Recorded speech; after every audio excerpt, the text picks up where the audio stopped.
Student দেখো, তোমাদের আগের দিন নাইট্রোবেনজিন এবং প্রতিস্থাপিত নাইট্রোবেনজিন করাচ্ছিলাম। সেক্ষেত্রে 5টা পদ্ধতি হয়ে গেছিল।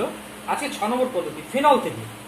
ফেনলকে কখনোই গাঢ় নাইট্রিক অ্যাসিড এবং গাঢ় H2SO4 মিশ্রণ অর্থাৎ মিশ্র অ্যাসিড দিয়ে নাইট্রেশন করা যাবে না, কারণ সেক্ষেত্রে OH গ্রুপের যেহেতু প্লাসার এফেক্ট আছে, তাই বেঞ্জিন বলয় এত সক্রিয় হয়ে থাকে। যদি মিশ্র অ্যাসিড দিয়ে নাইট্রেশন করি তাহলে এক না বেঞ্জিন বলয়ের জারণ ঘটবে অথবা পলিনাইট্রেশন ঘটবে। তার ফলে একে নাইট্রেশন করা হয় লঘু HNO3 দিয়ে। লিখলাম লঘু HNO3। তবে নাইট্রেশন হয় এবং ওই OH গ্রুপের সাপেক্ষে অর্ধ অবস্থানে এবং OH গ্রুপের সাপেক্ষে প্যারা অবস্থানে NO2 গ্রুপ প্রবেশ করে। 7 নম্বর পদ্ধতি ফেনলের নাইট্রেশনের, সেটা হলো ডায়াজো লবণ থেকে। তাহলে হেডিং করলাম ডায়াজো লবণ থেকে। ডায়াজো লবণ থেকে কিভাবে নাইট্রোবেনজিন তৈরি করা যায় দেখো। মনে করো তোমার কাছে আছে বেনজিন ডায়াজোনিয়াম ক্লোরাইড। এইটা হচ্ছে বেনজিন ডায়াজোনিয়াম ক্লোরাইড। তাকে নাইট্রেশন করতে গেলে তোমাকে আগে দিতে হবে HBF4 মানে হাইড্রোফ্লোরোবোরিক অ্যাসিড। এখান থেকে H+ আসবে, সেটা Cl- এর সাথে যুক্ত হয়ে HCl হিসেবে বেরিয়ে যাবে, আর BF4- টা এখানে ঘোরাঘুরি করবে। তাহলে পাবো কি দেখো, বেনজিন বলয় N triple bond N+, third bracket দিয়ে থার্ড ব্র্যাকেটের বাইরে লিখবো BF4-। এই যৌগটার নাম হচ্ছে বেনজিন ডায়াজোনিয়াম ফ্লোরোবোরেট। মনে থাকবে? এই বেনজিন ডায়াজোনিয়াম ফ্লোরোবোরেটকে তুমি যদি Cu এবং NaNO2 দিয়ে বিক্রিয়া করাও তাহলে এইখানে নাইট্রো গ্রুপ চলে আসে, মানে নাইট্রো বেনজিন উৎপন্ন হয়। নেক্সট প্রসেস 8 নম্বর পদ্ধতি এখানে লিখে দিলাম, সেটা হচ্ছে অ্যানিলিন থেকে। তাহলে হেডিংটা করা হয়নি, হেডিংটা করলাম অ্যানিলিন থেকে। অ্যানিলিন থেকে কি করে নাইট্রোবেনজিন তৈরি করা হয় দেখো। এইখানে মনে করো NH2 গ্রুপ আছে, অ্যানিলিন মানে বেনজিন বলে NH2। তাকে যদি CF3 C=H দাও, ট্রিপল OH লিখেছি, কিন্তু এটা হচ্ছে ট্রাইফ্লুরো পার অ্যাসিটিক অ্যাসিড। অ্যাসিটিক অ্যাসিডের ক্ষেত্রে কি ট্রাইফ্লুরো অ্যাসিটিক অ্যাসিডের ক্ষেত্রে দুটো ও থাকে, কিন্তু এখানে 3টে ও আছে, তাই এর নাম হচ্ছে ট্রাইফ্লুরো পার অ্যাসিটিক অ্যাসিড। দিলে পরে এক ধাপে NH2 গ্রুপটা NO2 তে জারিত হয়। এইভাবে প্রতিস্থাপিত নাইট্রোবেনজিন এবং বিভিন্ন যৌগ থেকে নাইট্রোবেনজিন তৈরি করা যায়। এবার চলে আসি তোমাদের নাইট্রোবেনজিন বিক্রিয়ায় চলে আসলাম। নাইট্রোবেনজিন তৈরি করার সমস্ত পদ্ধতি কমপ্লিট। এবার চলে আসি নাইট্রোবেনজিনের বিক্রিয়া। হেডিং করলাম বেনজিন বলয় NO2 মানে নাইট্রোবেনজিন A বিক্রিয়া বলে হেডিং করলাম। মাইন্ড ইট, এর বিক্রিয়াটাকে দুটো পার্টে ভাগ করা যায়। একটা হচ্ছে যে বিক্রিয়া শুধুমাত্র এই NO2 গ্রুপ অংশ নেয়, আরেক ধরনের বিক্রিয়া দেখবো যে বিক্রিয়া সমগ্র বেনজিন বলয় অংশ নেয়। তাহলে এটাকে দুটো পার্টে ভাগ করা যায় বলে লিখলাম শুধুমাত্র NO2 গ্রুপের বিক্রিয়া একদিকে লিখবো, আরেকদিকে লিখবো সমগ্র বেনজিন বলয় বিক্রিয়া। তাহলে নাইট্রোবেনজিনের বিক্রিয়াকে দুটো পার্টে ভাগ করলাম, ঠিক আছে। তাহলে শুধুমাত্র NO2 গ্রুপের বিক্রিয়াগুলি দেখাচ্ছি এবার। মানে এমন বিক্রিয়া দেখবো যেখানে এই বেনজিন বলয়টা অংশ নেয় না, শুধু NO2 গ্রুপ অংশ নেয়। তাই এইটা পরে আলোচনা করবো না, রেখে দিলাম ওই সাইডে। তাহলে ফার্স্ট বিক্রিয়া হচ্ছে, মনে রাখবে এই NO2 গ্রুপের বিক্রিয়া বলতে মূলত বিজারণ বিক্রিয়াকে বোঝায়। তাহলে ফার্স্ট হচ্ছে 1 নম্বর দিয়ে এটা হেডিং করা দরকার যে আম্লিক মাধ্যমে বিজারণ। লিখলাম আম্লিক মাধ্যমে বিজারণ। তাহলে NO2 গ্রুপের প্রথম বিক্রিয়া বললাম আম্লিক মাধ্যমে বিজারণ। তাহলে একটি বেনজিন বলা, এইটা হচ্ছে NO2, একে আম্লিক মাধ্যমে কি করে বিজারিত করা হয় দেখো। SN আর গাঢ় HCl দিয়ে বিজারিত করলে অ্যাকচুয়ালি হয় কি, 6টা জার্মান হাইড্রোজেন তৈরি হয়। 6টা জার্মান হাইড্রোজেনের 4টে জার্মান হাইড্রোজেন এই দুটো অক্সিজেনের সাথে যুক্ত হয়ে 2H2O হিসেবে বেরিয়ে যায়, আর দুটো জার্মান হাইড্রোজেন এর সাথে যুক্ত হয়ে তৈরি করে NH2 গ্রুপ। তাহলে আমি এখানে লিখলাম 6টি জার্মান হাইড্রোজেন তৈরি করে অ্যানিলিন, ঠিক আছে। তাহলে আম্লিক মাধ্যমে বিজারণে আমি পাই অ্যানিলিন। দ্বিতীয় পদ্ধতি হচ্ছে, দ্বিতীয় বিজারণ হচ্ছে প্রশম মাধ্যমে বিজারণ। লিখলাম প্রশম মাধ্যমে বিজারণ। দেখো NO2 গ্রুপকে প্রশম মাধ্যমে বিজারণ করব কি করে। এখানে রাখলাম আমি বেনজিন বলা NO2, তাকে প্রশম মাধ্যমে কি করে বিজারণ করা দেখো, খুব ইম্পর্টেন্ট। দিতে হবে Zn NH4Cl এবং 50% ইথাইল অ্যালকোহল। কি কি দিয়েছে দেখো, Zn সে তো ধাতু, NH4Cl সে তো লবণ, 50% ইথাইল অ্যালকোহল মানে অর্ধেকটা জল অর্ধেকটা অ্যালকোহল। এখানেও অ্যাসিডও নেই ক্ষারও নেই, তাই এই বিজারণকে বলা হয় এই প্রশম মাধ্যমিক বিজারণ। এটা যদি করা হয় তাহলে NO2 গ্রুপটা NH-OH গ্রুপে রূপান্তরিত হয়। NH-OH এই যৌগটার নাম হচ্ছে ফিনাইল হাইড্রক্সিল অ্যামিন। কেন? কারণ NH2OH মানে হচ্ছে হাইড্রক্সিল অ্যামিন, সেখানে একটা হাইড্রোজেন সরে গিয়ে বেঞ্জিন বলা হয়েছে, তাই এর নাম হচ্ছে, নিচে তোমরা নাম লিখবে, ফিনাইল হাইড্রক্সিল অ্যামিন। তাহলে তিনটে বিজারণ হলো, একটা হচ্ছে আম্লিক মাধ্যমে, একটা হচ্ছে প্রশম মাধ্যমে। এবার 3 নম্বর বিজারণ করতে যাচ্ছি, ক্ষারীয় মাধ্যমে বিজারণ। হেডিং করলাম 3 নম্বর বিজারণ, ক্ষারীয় মাধ্যমে বিজারণ। ক্ষারীয় মাধ্যমে বিজারণ বলে হেডিং করলাম। দেখো ক্ষারীয় মাধ্যমে বিজারণ কি করে করা হয়। বেঞ্জিন বলা হয় NO2 মানে নাইট্রোবেঞ্জিন, এর দুইয়ের অংশ নয়, এবং ক্ষার হিসেবে নেওয়া হচ্ছে NaOH। NaOH কেমন? জলীয় NH, কিন্তু জলীয় NaOH এবং Zn, একটু Zn ধাতু লাগে, হ্যাঁ এখানে Zn লিখলাম, এখানে বিজারণের চিহ্ন দিলাম। আমি কি ব্যবহার করছি দেখো তো, Zn এবং জলীয় NaOH। বিজারণ করলে মনে রাখবে প্রথমে তৈরি হয় অ্যাজক্সিবেনজিন, নিচে নামটা লিখবে। অ্যাজক্সিবেনজিনটা কি দেখো, এই যেটা লিখলাম এটা অ্যাজক্সিবেনজিন নয় কিন্তু মোটেই, এটাকে বলে অ্যাজোবেনজিন। কারণ নাইট্রোজেনের আরেক নাম হচ্ছে অ্যাজো। অক্সি মানে ও লিখলাম, অক্সিজেনের শেষ কক্ষে 6টি ইলেকট্রন থাকে, ও সবসময় 2টি ইলেকট্রন পেতে যায়, তবে অষ্টক পূর্ণ হয়। নাইট্রোজেনের যে লোন পেয়ারটা আছে সেটা ওকে অসমযোজী বন্ধনের মাধ্যমে দিয়ে দেয়, তাই নাইট্রোজেনের মাথায় প্লাস চার্জ আর ও এর মাথায় মাইনাস চার্জ, এবং তৈরি হবে দেখো এই যৌগটাকে বলে অ্যাজক্সিবেনজিন। তাহলে লিখলাম দেখো অ্যাজক্সিবেনজিন, এটা হচ্ছে অ্যাজক্সিবেনজিন। তবে বিজারণটা এখানেই স্টপ হয় না, এটা ফার্দার বিজারিত হয়। ওই জিনিস দিয়েছো এবং বিজারণ মাধ্যমে তো আছেই, তাই বিজারণটা এখানে স্টপ হবে না। পরের ধাপে তৈরি হয় অ্যাজোবেনজিন, মানে অ্যাকচুয়ালি অক্সিজেনটা বেরিয়ে যায়, বুঝতে পারলে? বিজারণ মানে যেমন হাইড্রোজেন যুক্ত হওয়া, তেমনি অক্সিজেন বেরিয়ে যাওয়া। অক্সিজেনটা বেরিয়ে গেছে এবং তৈরি হয়েছে দেখো অ্যাজোবেনজিন, তাহলে এর নাম লিখলাম অ্যাজোবেনজিন। এবং ফার্দার আরো বিজারণটা চলে এইখানে হাইড্রোজেন প্রবেশ করে, এবং আলটিমেটলি যেটা তৈরি হয় সেটা দেখাচ্ছি এবার। বেনজিন বলা হয় NH বেনজিন বলে। কি হয়েছে খেয়াল করেছো? এখানে একটা হাইড্রোজেন জুড়েছে, এখানে একটা হাইড্রোজেন জুড়েছে, এর নাম হচ্ছে হাইড্রাজোবেনজিন। হাইড্রাজোবেনজিন তার মানে NaOH, জলীয় NaOH এবং Z দিয়ে বিজারণ করলে পরে আলটিমেটলি বিজারণটা কোথায় গিয়ে আটকালো দেখো, হাইড্রাজোবেনজিনে। যদি তোমাদের কিচ্ছু না বলা থাকে, 1 নম্বর আছে পরীক্ষায় এইচএস এ মনে করো, বলা আছে Zn জলীয় NaOH, তাহলে আমি শুধুমাত্র তুমি ফাইনাল প্রোডাক্টটা লিখবে। মনে রাখবে যদি এখানে জলীয় না বলে যদি অ্যালকোহলীয় বলতো, তাহলে বিজারণটা কিন্তু এই ধাপে আটকে যেত, এইটা মাথায় রাখবে। অর্থাৎ অ্যালকোহলীয় NaOH এবং Zn দিলে পরে বিজারণটা অ্যাজোবেনজিন ধাপে আটকাতো, আর জলীয় NaOH আর Zn দিলে পরে হাইড্রাজোবেনজিন ধাপে আটকাবে।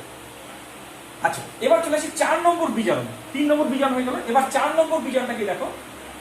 4 নম্বর বিজারণ হচ্ছে LiAlH4 দ্বারা। এইটা দিয়ে বিজারণ করলে পরে নাইট্রোবেনজিনকে লিখলাম LiAlH4, শক্তিশালী বিজারণ। তাহলে এখানে দ্বিগুণ অংশ নেয় এবং তৈরি হয় অ্যাজোবেনজিন। আর এদিকে সময় নষ্ট করবো না, শুধু অ্যাজোবেনজিন তৈরি হয়। লাস্ট 5 নম্বর বিজারণটা এবার বলছি, এটা লাস্ট বিজারণ, সেটা হচ্ছে সিলেক্টিভ বিজারণ। হেডিং করলাম 5 নম্বরে সিলেক্টিভ রিডাকশন। মানে নাম শুনে বুঝতে পারছো বেছে বেছে বিজারণ হবে। মনে করে সেখানে দুটো NO2 গ্রুপ আছে, একটা NO2 আর একটা NO2। একে তুমি 3টে রিয়েজেন্ট বলছি, তার যে কোনো একটা দিলে পরে either Na2S or NH4HS or NH4(2S), তিনটেই নয় কিন্তু আমি অর লিখছি, মানে পরীক্ষা থাকতে পারে যে কোনো একটা দিয়ে বলে দিল, Na2S অথবা NH4HS অথবা NH4(2S) দিলে পরে দুটোর যে কোনো একটি বিজারিত হবে। অর্থাৎ আমি পাবো এখানে NO2 রাখলাম, এইটা NH2, অথবা এখানে NO2 রেখে এইটা NH2 করতে পারতাম। কেমন? দুটোই বিজারিত হবে না, কিন্তু এটা সিলেক্টিভ বিজারণ। যে কোনো একটা বিজারিত হবে, অত্যন্ত ইম্পর্টেন্ট। তাই এখানে NO2 গ্রুপের বিক্রিয়া কমপ্লিট। এবার চলে আসবো বেনজিন বলয়ের বিক্রিয়া। আগেই বলেছি নাইট্রোবেনজিনের বিক্রিয়া দুই প্রকার, একটা হচ্ছে NH2 গ্রুপের বিক্রিয়া আর একটা বেনজিন বলয়ের বিক্রিয়া। তাহলে এবার হেডিং করলাম বেনজিন বলয়ের বিক্রিয়া। বেনজিন বলয়ের বিক্রিয়াটা কি দেখো, তুমি জানো যে নাইট্রোবেনজিনের NO2 গ্রুপ হচ্ছে মেটা নির্দেশক এবং সক্রিয়তা হ্রাসকারী। কেন? কারণ NO2 গ্রুপের -I এফেক্ট আছে। এই যে -I কেন? এই যে টানে, যেহেতু নাইট্রোজেন অক্সিজেন তড়িৎ ঋণাত্মক, তাই ইলেকট্রনকে টানবে। শুধু এইভাবে টানা তা না, রেজোনেন্সের সাহায্যেও টানে, মানে পাই বন্ডকেও টানে। তাই NO2 গ্রুপের -I ও আছে, -R এফেক্টও আছে। তার ফলে NO2 গ্রুপটা হচ্ছে সক্রিয়তা হ্রাসকারী মেটা নির্দেশক গ্রুপ। তাই এর মধ্যে তুমি যদি এবার মনে করো ক্লোরিনেশন করতে চাও Cl2 আর FeCl3 দিলে, তাহলে ক্লোরিন কোথায় প্রবেশ করে? মেটা অবস্থানে NO2 এর, অর্থাৎ মেটা ক্লোরো নাইট্রোবেনজিন তৈরি হবে। যদি এটাকে নাইট্রেশন করতে চাও, সাধারণ মিশ্র অ্যাসিড দিয়ে নাইট্রেশন হবে না, কারণ আগেই বলেছি এই বেনজিন বলয় কিন্তু খুব কম সক্রিয় এখন NO2 গ্রুপের কারণে। তার ফলে তোমাকে দিতে হবে ধূময়মান HNO3 প্লাস গাঢ় H2SO4। টেম্পারেচার 60 ডিগ্রি রাখলে হবে না, দিতে হবে 100 ডিগ্রি সেলসিয়াস টেম্পারেচার। তবেই কি আরেকটা NO2 প্রবেশ করবে কোথায়? NO2 গ্রুপের সাপেক্ষে মেটা অবস্থানে, অর্থাৎ পেলাম মেটা ডাইনাইট্রোবেনজিন। যদি সালফোনেশন করতে চাও তাহলে দিতে হবে ধূময়মান H2SO4 এবং হিট, তবে আরেকটা SO3H প্রবেশ করবে কোথায়? NO2 এর মেটা অবস্থানে। যদি ফ্রিডেলক্রাফট অ্যালকাইলেশন বা অ্যাসাইলেশন করতে চাও, মনে করো ফ্রিডেলক্রাফট অ্যালকাইলেশন করে CH3 প্রবেশ করাতে চাও, তাহলে কি নেবে? CH3Cl আর AlCl3। তবে মাইন্ড ইট, এখানে কিন্তু কোনো বিক্রিয়া হবে না। মানে পরীক্ষা খুব আসে যে নাইট্রোবেনজিনের ফ্রিডেলক্রাফট বা ফ্রিডেলক্রাফট অ্যালকাইলেশন বা ফ্রিডেলক্রাফট অ্যাসাইলেশন বিক্রিয়া হয় না। কেন?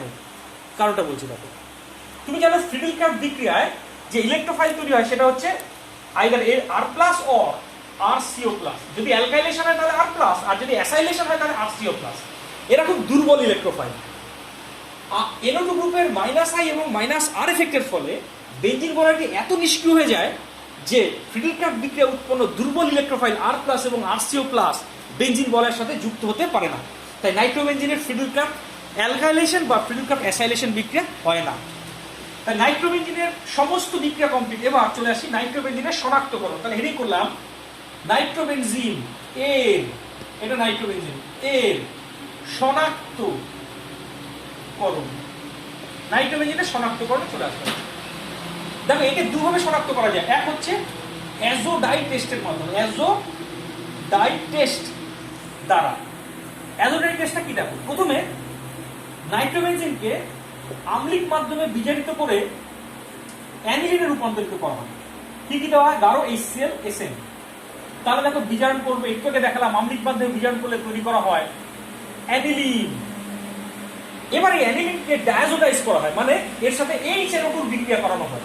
HNO2 কি করে তৈরি করা হয়? NaNO2 প্লাস HCl বিক্রিয়া করিয়ে টেম্পারেচার রাখা হয় 0 থেকে 5 ডিগ্রি সেলসিয়াস। তুমি জানো যে উৎপন্ন বেনজিন ডায়াজোনিয়াম ক্লোরাইডটা খুব অল্প স্থায়ী, কেমন? খুবই স্বল্প স্থায়ী। তাই আমি টেম্পারেচারটা খুব কম রাখছি, আনালে পরে উৎপন্ন বেনজিন ডায়াজোনিয়াম ক্লোরাইডটা ভেঙে যেত। তার জন্য টেম্পারেচার মেনটেন করা হয় 0 থেকে 5 ডিগ্রি সেলসিয়াস। এইভাবে ডায়াজো লবণ তৈরি করে রেখে দেওয়া হয়।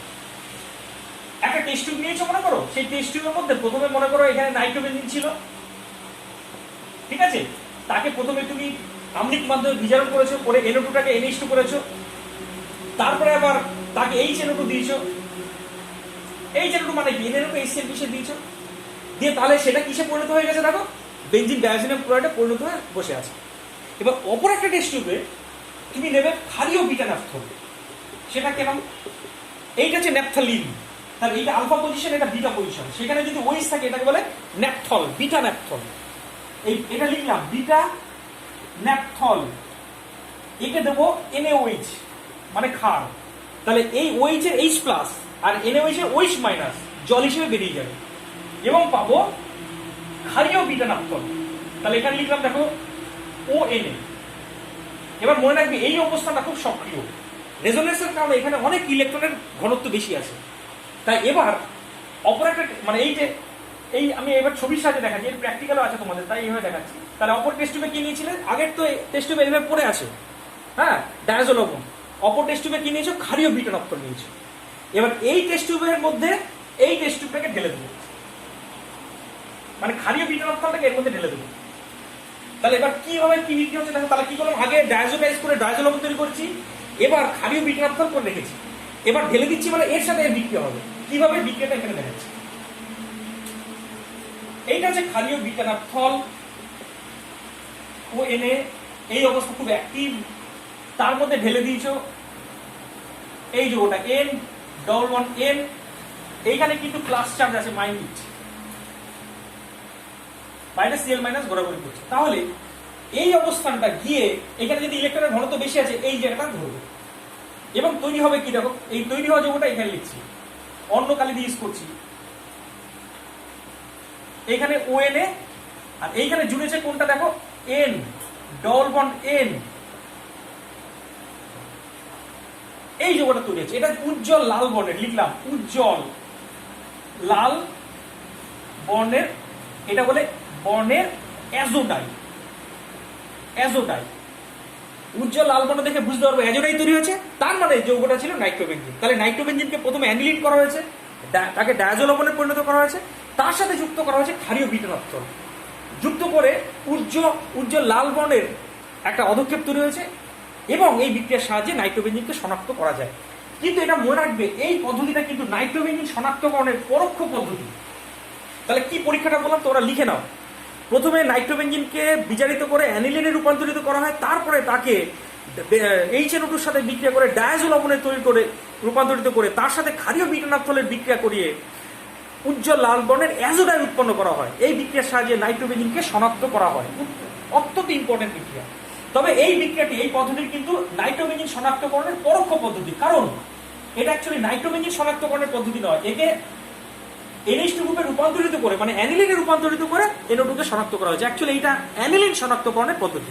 তাই আগের থেকে যদি বেঞ্জিন বলে NH2 গ্রুপ থেকে থাকে, তার উপস্থিতিতে X কোন একটা গ্রুপ, সেটা NO2 কিনা সেটা তোমাকে জানতে হবে। তাহলে this process is not applicable, কারণ সেক্ষেত্রে এক্সট্রা NO2 গ্রুপ হোক কি নাই হোক, অলওয়েজ NO2 গ্রুপের উপস্থিতি দেখাবে, কারণ সেক্ষেত্রে কে সাড়া দেবে? NH2 গ্রুপ সাড়া দেবে। আরেকবার রিপিট করছি, এই পদ্ধতিটি নাইট্রোবেনজিন শনাক্তকরণের পদ্ধতি অ্যাকচুয়ালি নয়, এইটা হচ্ছে অ্যানিলিন শনাক্তকরণের পদ্ধতি। NO2 কে, নাইট্রোবেনজিনকে অ্যানিলিনে রূপান্তরিত করে তাকে শনাক্ত করা হচ্ছে।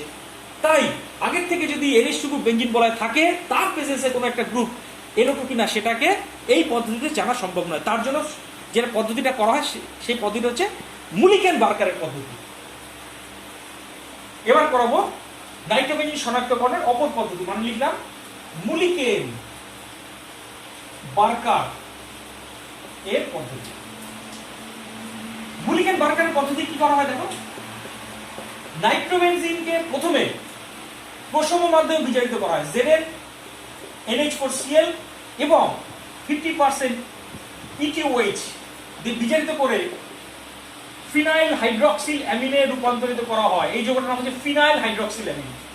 তাকে এবার টলেন্স বিকারকের সাথে বিক্রিয়া করা হয়। টলেন্স বিকারক মানে AgNO3 আর NH4OH এর মিশ্রণ। অ্যাকচুয়ালি এই দুজন মিলে তৈরি করে Ag2O। এবার এই Ag2O এর সাথে কিভাবে বিক্রিয়া করছে দেখো, এই OH জল হিসেবে বেরিয়ে যায়, আর Ag2O থেকে O এসে এর সাথে যুক্ত হয়। তাহলে কি পাচ্ছি দেখো, আরেকবার রিপিট করছি, টলেন্স বিকারক মানে AgNO3 NH4OH এর মিশ্রণ, এরা দুজন বিক্রিয়া করে তৈরি করে Ag2O। এখান থেকে একটা O এসে N এর সাথে যুক্ত হয়ে তৈরি করে NO প্লাস HOH জল হিসেবে তো বেরিয়ে গেছে, আর দুটো Ag, সেটা কিন্তু Ag এর উজ্জ্বল অধক্ষেপ তৈরি করেছে। এই উজ্জ্বল অধক্ষেপ দেখে বোঝা যাবে যে ওর মধ্যে কি আছে, নাইট্রোবেনজিন আছে, নাইট্রো গ্রুপটা আছে বেনজিন বলে। নাইট্রোবেনজিন শনাক্তকরণের এটা একটা খুব ভালো পদ্ধতি, মুলিকেন বার্কার পদ্ধতি। তাহলে কি করলাম আমি বলছি, তোমরা লিখে নাও। প্রথমে নাইট্রোবেনজিনকে প্রশম মাধ্যমে বিজারিত করে ফিনাইল হাইড্রক্সিল অ্যামিন উৎপন্ন করা হয়, তার সাথে টলেন্স বিকারকের বিক্রিয়ায় নাইট্রোসোবেনজিন তৈরি হয় এবং Ag মানে সিলভারের উজ্জ্বল অধক্ষেপ তৈরি হয়। এই উজ্জ্বল অধক্ষেপ দেখে নাইট্রোবেনজিনকে শনাক্ত করা যায়। তবে এই পদ্ধতিটা কিন্তু আবার বেনজিন বলায় যদি আগের থেকে CHO গ্রুপ থাকে, তার উপস্থিতিতে কিন্তু এই পদ্ধতি ইজ নট অ্যাপ্লিকেবল। মানে মনে করো বেনজিন বলা আগের থেকে CHO আছে, তার পদ্ধতির উপস্থিতিতে X NO2 গ্রুপ কিনা সেটা জানতে হবে। সেক্ষেত্রে কিন্তু this process is not applicable, কারণ সেক্ষেত্রে এর মধ্যে টলেন্স বিকারক দিলে অলওয়েজ কে সারা দেবে? সিএইচও গ্রুপ সারা দেবে। তাই XNO2 হোক কি না হোক, একে যদি মুলিকান বার্কার পদ্ধতিতে বিক্রিয়া করাও তাহলে অলওয়েজ AG মানে সিলভারের উজ্জ্বল পদক্ষেপ তৈরি হবেই হবে, কারণ সেক্ষেত্রে কে সারা দিচ্ছে? সিএইচও। তাই এই পদ্ধতি কিন্তু সেক্ষেত্রে অ্যাপ্লিকেবল হয়। তাহলে স্যার কি করে সিএইচও আছে তার উপস্থিতিতে NO2 গ্রুপ কি করে জানবো? তার উপস্থিতিতে NO2 গ্রুপ আছে কিনা কি করে জানবো? মানে ইন প্রেজেন্স অফ সিএইচও কোন একটা গ্রুপ NO2 কিনা সেটা কি করে জানবো? তার জন্য তোমাকে মুলিকেন বার্গারের টেস্টও করতে হবে, আর আগের যেটা দেখালাম অ্যাজোডাইট টেস্ট, দুটোই করতে হবে। কেমন বুঝতে পারলে? তাহলে আমি আরেকবার বলি, তোমাকে নাইট্রোবেনজিন শনাক্তকরণের দুটো পদ্ধতি, একটা হচ্ছে অ্যাজোডাইট টেস্ট, একটা মুলিকেন বার্গার টেস্ট। অ্যাজোডাইট টেস্ট করবো কখন? যখন বেঞ্জিন বলে NH2 গ্রুপ নেই, NH2 গ্রুপ থাকলে পরে তার উপস্থিতিতে বেঞ্জিন বলে NO2 গ্রুপ আছে কিনা সেটা জানতে পারবো না, কারণ সেক্ষেত্রে NO2 গ্রুপ সারা না দিয়ে NH2 গ্রুপ সারা দেবে। তাহলে সেক্ষেত্রে NH2 গ্রুপের প্রেজেন্সে NO2 আছে কিনা সেটা জানার জন্য কি করতে হবে? মুলিকেন বার্গার টেস্ট করতে হবে। আবার মুলিকেন বার্গার টেস্ট করতে গেলে পরে কিন্তু সেক্ষেত্রে আবার সিএইচও থাকলে পরে কিন্তু মুলিকেন বার্গার টেস্ট করলে পরে সবসময় পজিটিভ সারা দেবে, কারণ সেক্ষেত্রে কে রেসপন্স করবে? সিএইচও গ্রুপ রেসপন্স করবে। তার জন্য সেক্ষেত্রে কি করতে হবে? এই কন্ডিশনে আমাকে দুটো টেস্ট করতে হবে, মুলিকেন বার্গার টেস্ট করবো প্লাস অ্যাজোডাইট টেস্ট করবো। এত কঠিন দেবে না, এগুলো জয়েন্টের জন্য। তোমাকে নাইট্রোবেনজিন শনাক্তকরণ আসলে পরে সিম্পলি তুমি বলবে অ্যাজোডাইট টেস্ট লিখবে অথবা মুলিকেন বার্গারের টেস্টটা লিখবে। এই যাক, আজকে এই পর্যন্ত হলো। আচ্ছা, নেক্সট দিন পর অন্য জিনিসটা শুরু করবো। আজ এই পর্যন্ত।